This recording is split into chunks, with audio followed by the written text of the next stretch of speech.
All right, well, welcome everybody. Thank you for being here today. My name is Amy Johnson. I'm the Executive Director of the Brown County Historical Society. So, I just want to tell you a little bit about some upcoming programs that we have going on here. So we have entered officially Lunch the Bite season, which is our monthly Thursday, once a month on Thursdays at noon hour program. So next month our program will be called A Chase to the Death.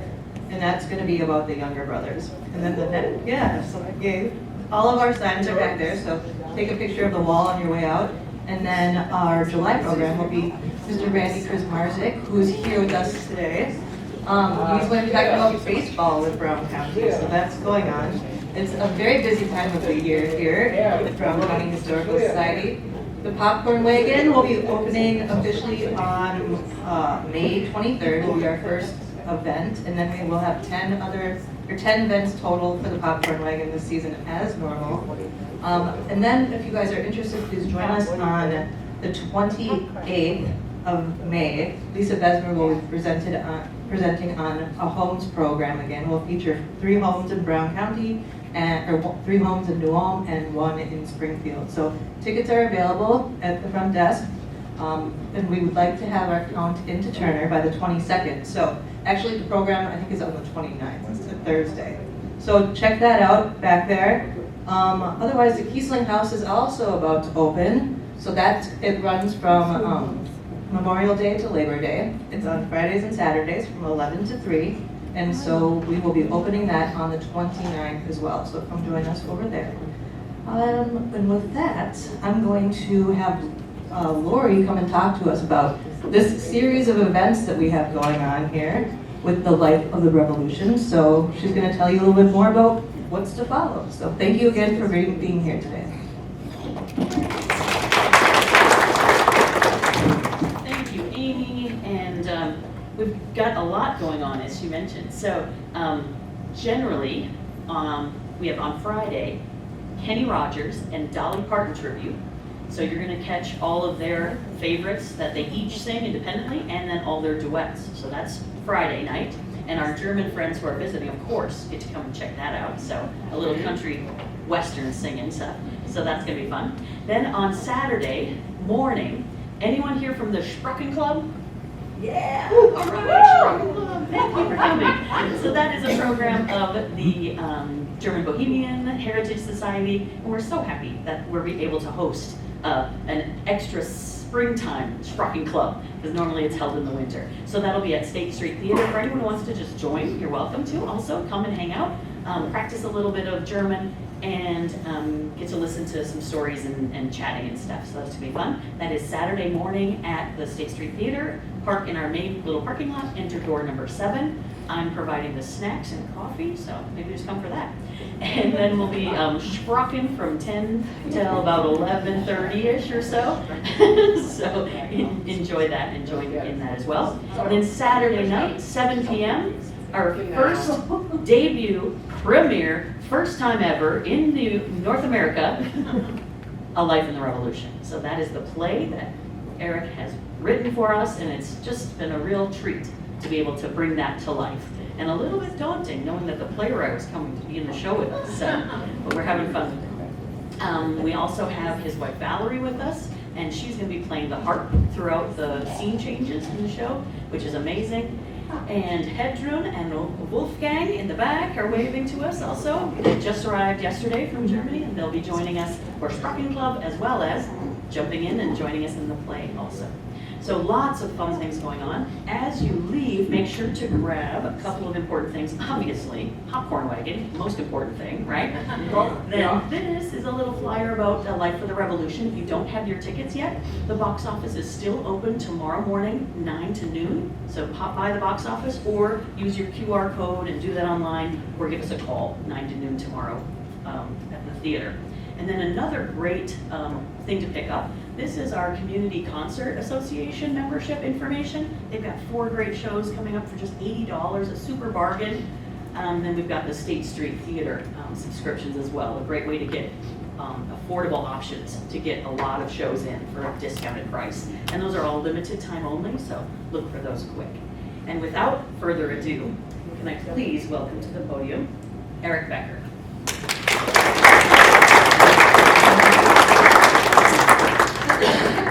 I'm very happy to see you all here, but before I start my PowerPoint speech, I have to say sorry, because my English, it's not very good, and therefore I hope that my wife Valerie corrects me if my pronunciation is wrong. This is all of it. Slide one. No, go back, please. I also researched this book here in New Ulm in 2017 together with my wife Valerie, and that's where we meet Larry Mack. Is he here, Larry? No. Larry Mack, who became a good friend of ours. The piece premiered in Bischofstadt in September 2018. A group of visitors from New Ulm come to performance thanks Wade Olson and thanks Larry Mack. Next, please.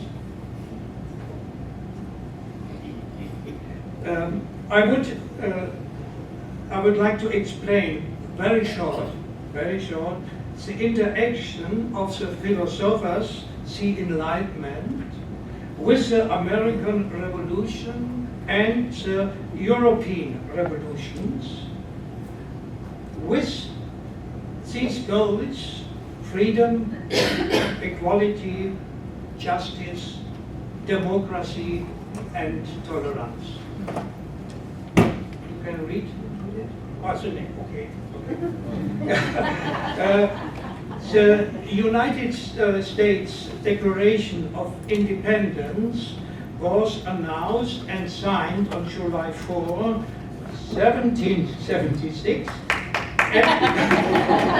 Thank you very much. At the Independence Hall in Philadelphia, Pennsylvania. Thomas Jefferson, here you can see Thomas Jefferson, hands the draft of the Declaration of Independence to John Hancock, the president of the Continental Congress. He was the first to sign the Declaration of Independence. Next, please. You are all familiar with this text. Therefore, I will not read it. I just want to comment briefly. I think it's so great I should be quoted and noticed more often, also in Europe. Next, please. On the left side, you see the 13 founding states: Virginia, Massachusetts, New Hampshire, Maryland, Connecticut, Rhode Island, Delaware, North Carolina, South Carolina, New York, New Jersey, Pennsylvania, Georgia. And here on the right side, you can see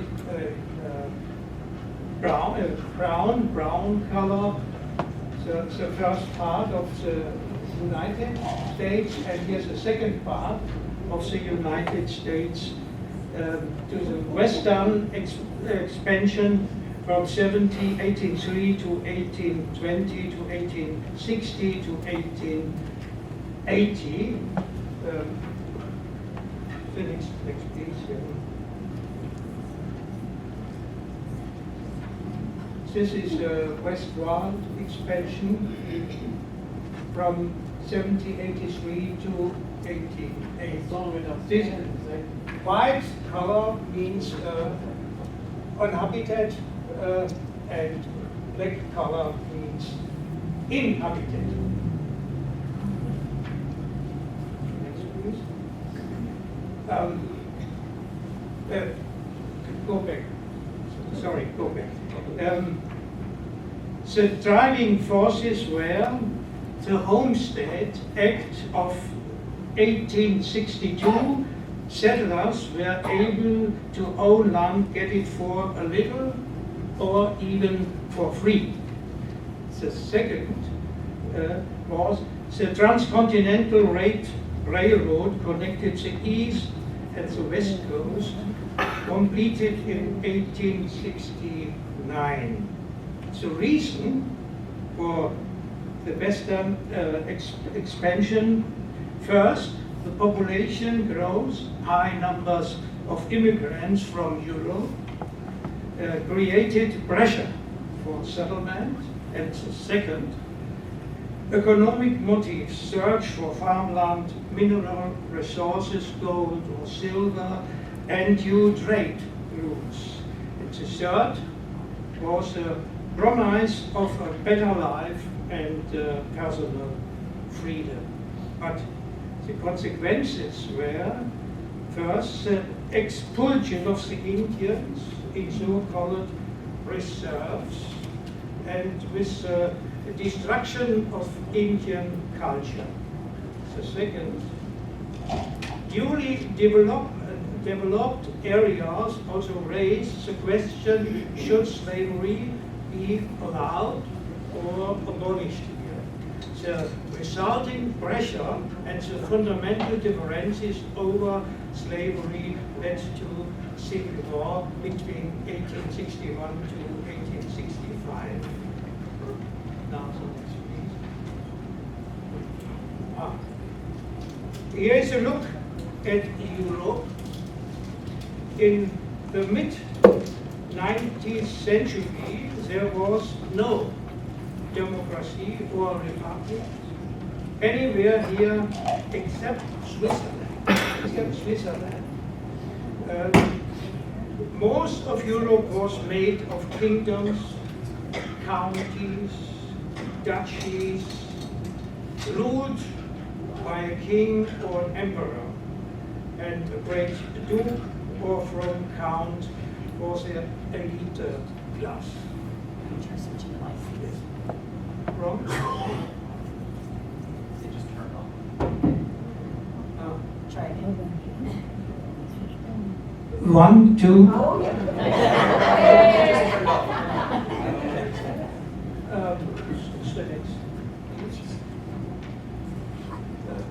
France, with its strong national identity, was the first European country to attempt to break free from the shackles of the monarchy with the slogan liberty, equality, fraternity. The two upper classes here, the clergy and the nobility, thank you, and the nobility lived at the expense of the people. Here are the people. There was 99% people and 1% clergy and nobility.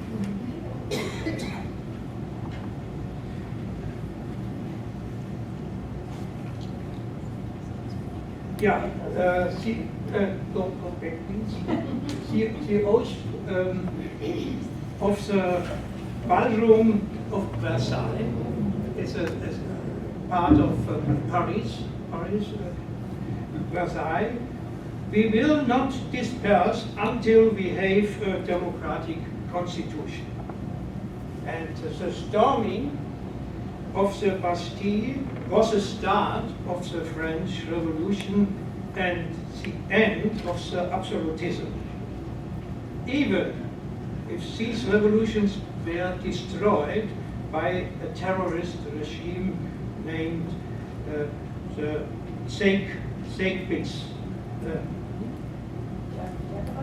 Jacobites. With revolutionary goals, but this event remains a highlight of the story of democracy. Please. On Germany, and especially on Ludwig Bogel, he was influenced by his father. Here's his father.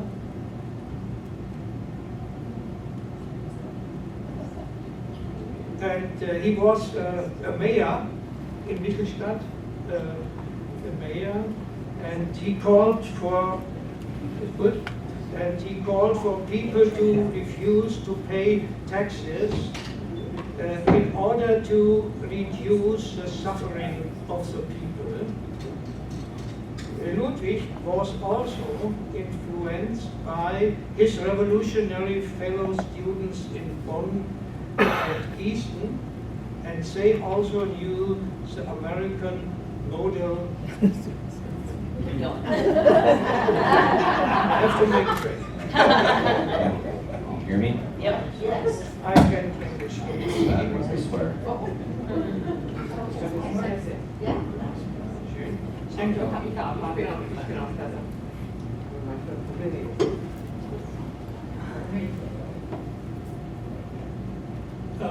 Yes, next please. Germany at this time, exactly from 1815 until 1866, consists of 39 states.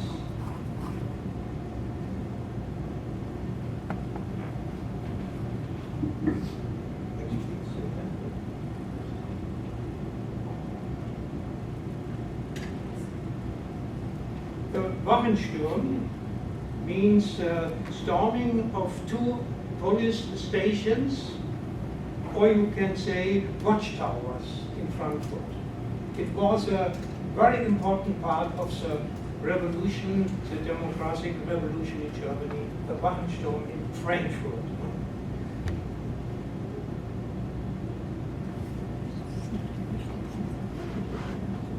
Ludwig wrote a book, Odenwälder Zustände,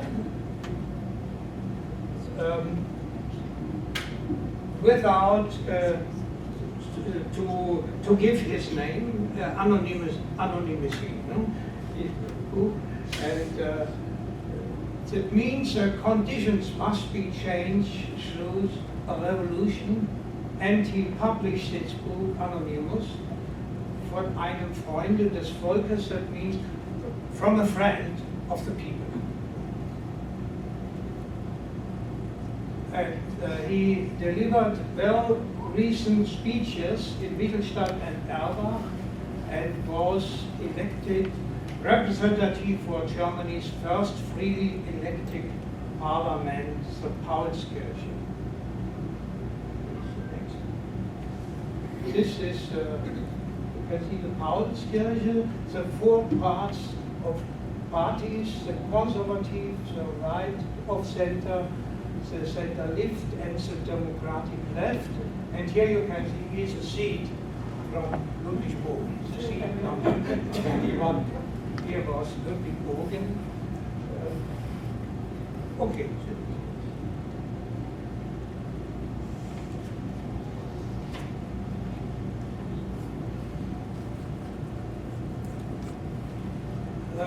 Why the St. Paul's Church? Frankfurt is in a central location in Germany. Second, a neutral location, not a government building, large enough for the parliament, and attractive, a central building symbolic of the desired unification of Germany. Is the church still standing? Yeah.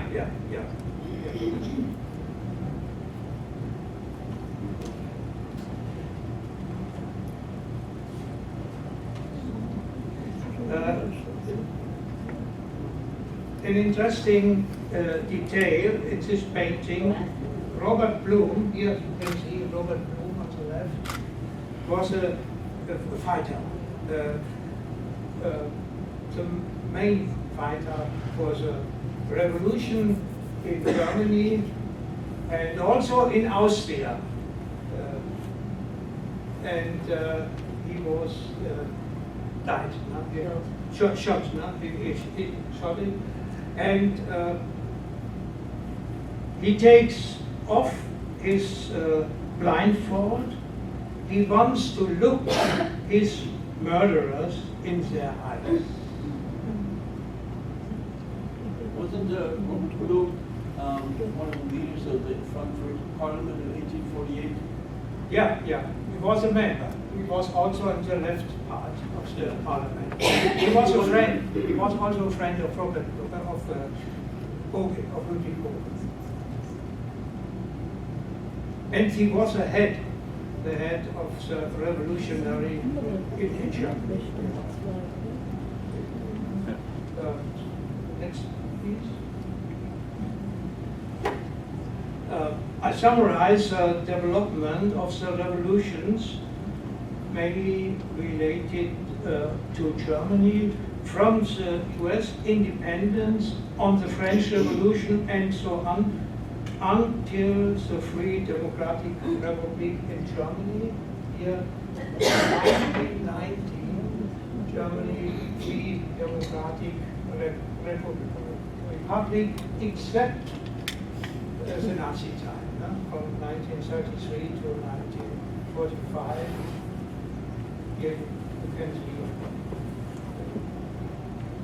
politics.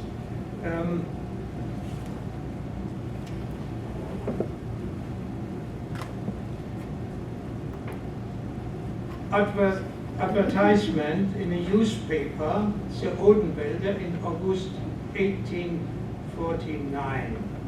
It's possible that Ludwig read this advertising. I quote and translate. Immigrants to America, the hope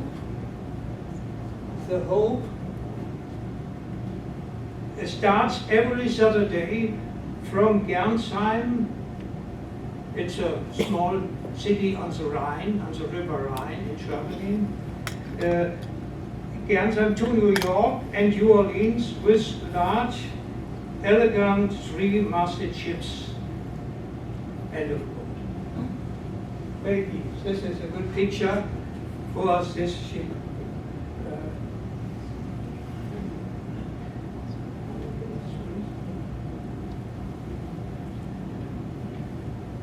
Ludwig soon left his home disappointed, like many of his like-minded friends, and emigrated to America in 1853. First he went to Cincinnati, where he married Margareta Nix on May 31. 1854 in St. John's Church. According to my research, both had known each other since 1848, when Ludwig lived in Frankfurt and Margareta in Offenbach. Offenbach and Frankfurt are only separated by a river. Main is the name of the river. On May 19, 1856, a daughter was born in Stillwater, called Margareta Luisa, and August 18, 1858, George Albert was born also in Stillwater, and Anna Maria Bogen was born in New Ulm in 1865. Louis Bogen was also born in Stillwater. Only Marie were born in Poland.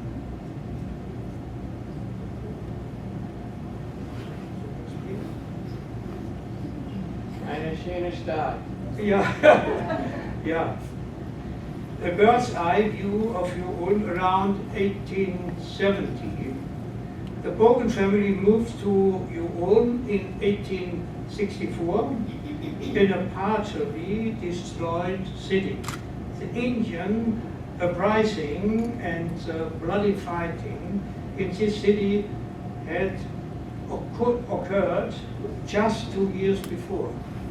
Nevertheless, Ludwig finds there a democratic republic where freedom of speech and freedom of the press could exist. He took over the New Ulm Post, a German language weekly with the subtitle Independent People's Journal for Freedom, Law and Progress. New Ulm was founded as a settlement for the German revolutionaries for the 1880s. Yeah. The founding manifesto in the city stated, I quote it, "The purpose of German Land Association is to provide to a home in a healthy, fertile area on a navigable river for every German worker. The goal is to buy affordable land suitable for settlement and to establish a colony that includes a town square and shall be surrounded by garden lands. It shall become an ideal social colony of a German fatherland in the USA." End of the quote. Okay. Yeah.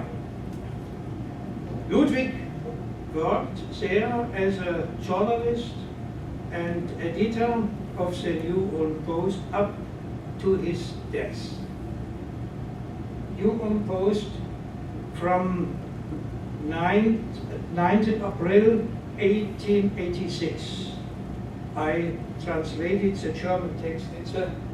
It's a English text for you. Unexpectedly, we are faced today with that task of announcing that the long-time publisher and editor of this newspaper, Mr. Bogen, was taken from his family and his circle of friends by death on Tuesday, April 5, shortly after 9 a.m. As a result of a heart attack. All those afflicted with an ailment that had caused him a periodic excruciating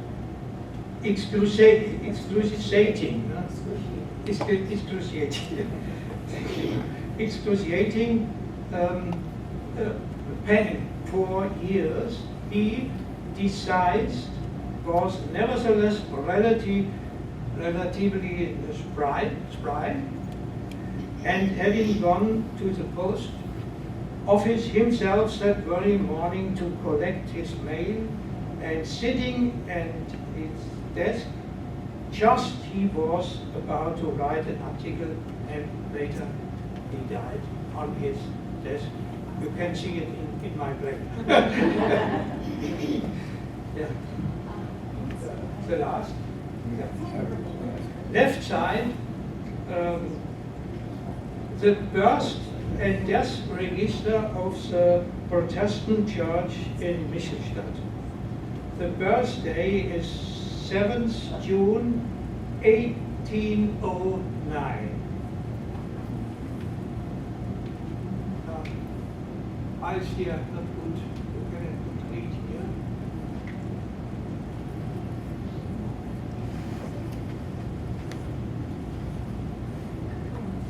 I can show you later this paper.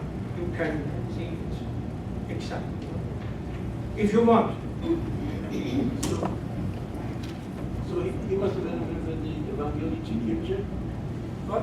Excuse me. That was the church that he attended. Yes. Yeah, Evangelische. Mitglieder des Kirches. Yeah, natürlich. Sure. His parents. Yeah. It says here that he was born in 1810, and here it says 1809. Auf der Stelle sagt es, 1810 und Yeah, it's from. Ah, Okay. okay. So, yeah. But it's not my fault. Aber wird das passieren. Ja. Yeah. Yes. Right side the gravestone in your room with a brown year of the year of death is correct. Of his death is correct. Yeah.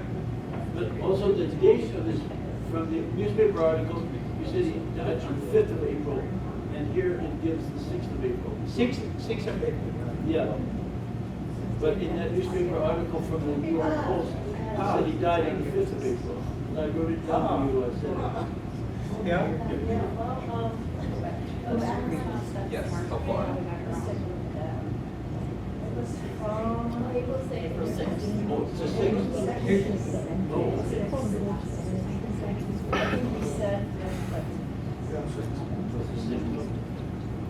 The article is from the 9th of April, but the day's day is the 6th of April. Of the year. The 6th.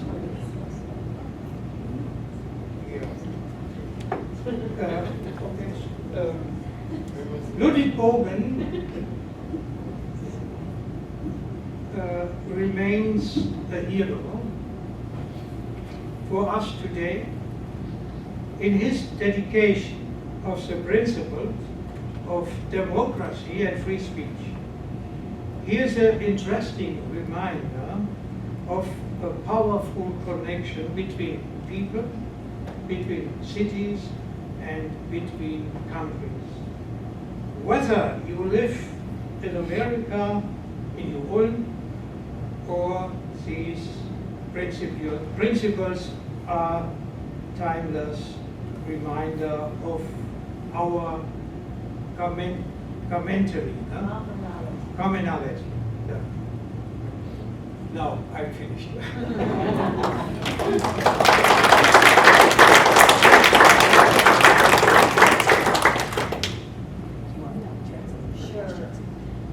So my question is, the duchies and the little principalities and the small parts of the country, it wasn't Germany, it was just the area of Germany.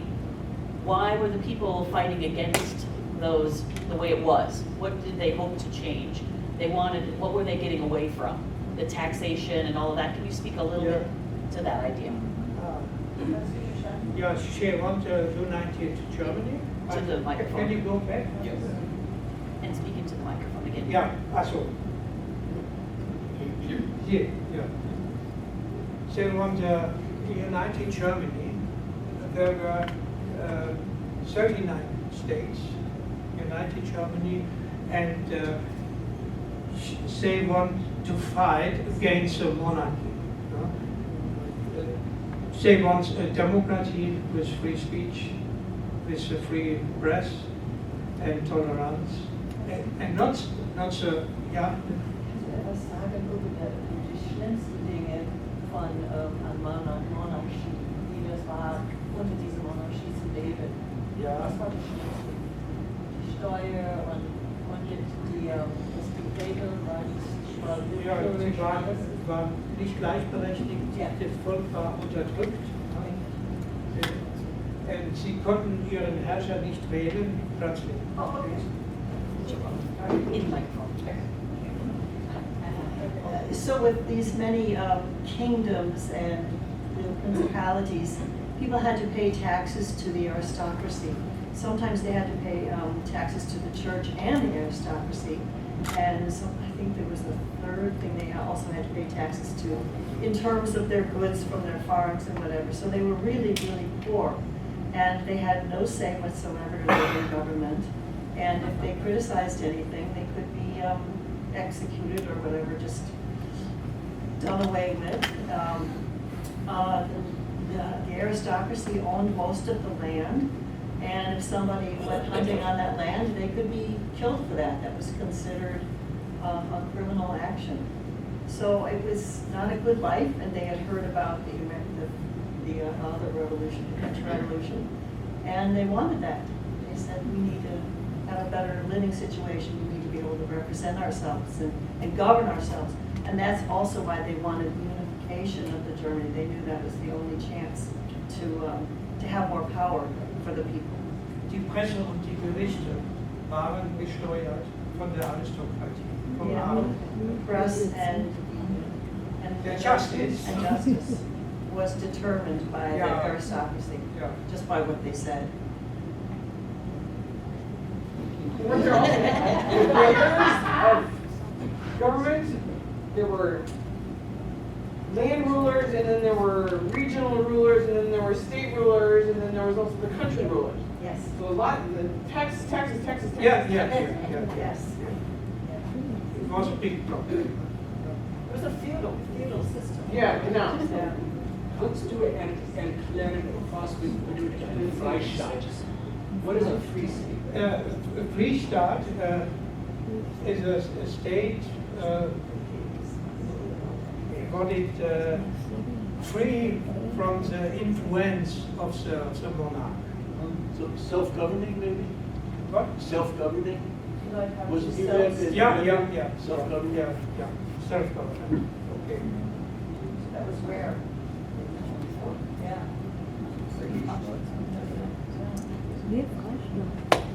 Question?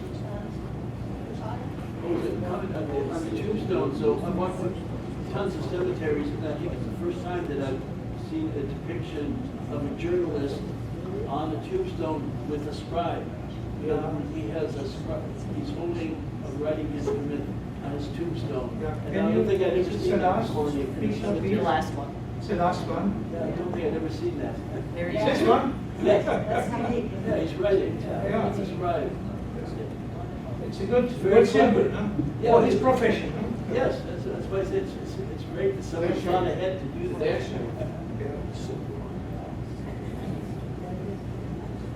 He studied Jura, no, he was a lawyer in Germany, and here in New Ulm, he was a writer, he was a journalist. Yeah.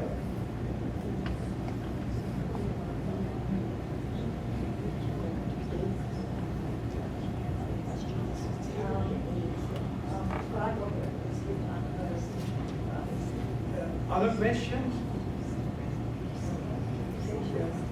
On his gravestone, it's a station of life symbol. And they were popular at that time to put what you did on your grave. It's a station of life symbol.